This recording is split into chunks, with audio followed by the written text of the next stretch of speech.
اپنی بیوی کو راضی اور خوش رکھو، کیونکہ قیامت کے دن وہ تمہارے حق میں گواہی دے گی۔ جب شوہر اپنی روٹھی بیوی کو پیار سے مناتا ہے تو اللہ پاک کو اس کی یہ ادا بہت پسند آتی ہے، اور اللہ تعالیٰ نے اپنی بیوی کو سینے سے لگا کر اسے محبت کا احساس دلانے پر بھی صدقے کا ثواب رکھا ہے۔ بڑی عمر کی عورت سے شادی کرنے میں ہچکچاہٹ محسوس نہ کرے، کیونکہ یہ سنت نبی صلی اللہ علیہ وسلم ہے۔ قرآن پاک میں مرد عورت کی دوستی کا ذکر کہیں بھی نہیں ہے۔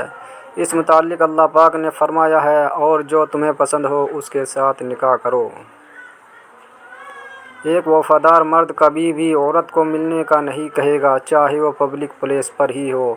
وہ ان لفظوں میں بات مکمل کر دے گا کہ مجھے آپ کی عزت زیادہ عزیز ہے۔ حضور صلی اللہ علیہ وسلم نے ارشاد فرمایا، جو شخص جوانی میں نکاح کر لیتا ہے تو شیطان چیخ اٹھتا ہے، ہائے افسوس، اس نے مجھ سے اپنا دین بچا لیا۔ اس مرد کی محبت سر آنکھوں پر رکھنا جسے محبت سے زیادہ تمہاری چادر عزیز ہو۔ بیٹی جب پسند کی شادی کا کہے تو اسے بے حیا برا نہ کہو۔ پسند کی شادی بیٹیوں کا حق ہے اور ہمارے نبی صلی اللہ علیہ وسلم کی سنت بھی۔